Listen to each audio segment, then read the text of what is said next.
This is Stuck. I'm your host, Andrew Wiles. It was an ordinary Wednesday back in 1983 that an immaculate schoolgirl by the name of Diane Smith was abducted and violently killed and dumped in a gully.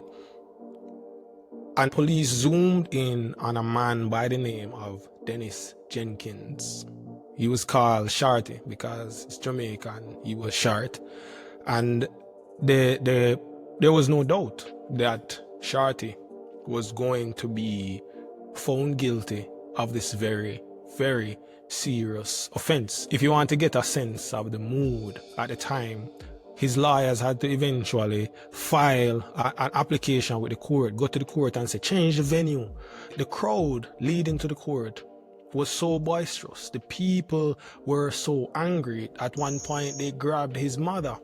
Political leaders, right up to the prime minister, had come out and talked about the crime. And there was no doubt that the weight of the state and the voice of the people, the conscience of the people were against this man. A young lawyer knew Jenkins and decided to represent him. And this young lawyer got his seniors to come along and join the defense. At the trial, the government's forensic expert gave evidence that seemed to link this man directly to the crime. Despite all of that, the sentiment of the government, the public's outrage, the presence of forensic evidence, the prosecution could not convince.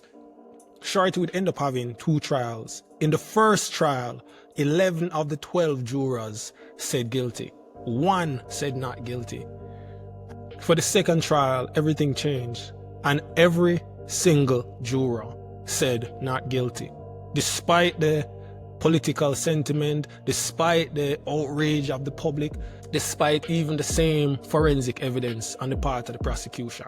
The young lawyer who was there in that case in 1983 is our guest today on Stuck, Bert Samuels.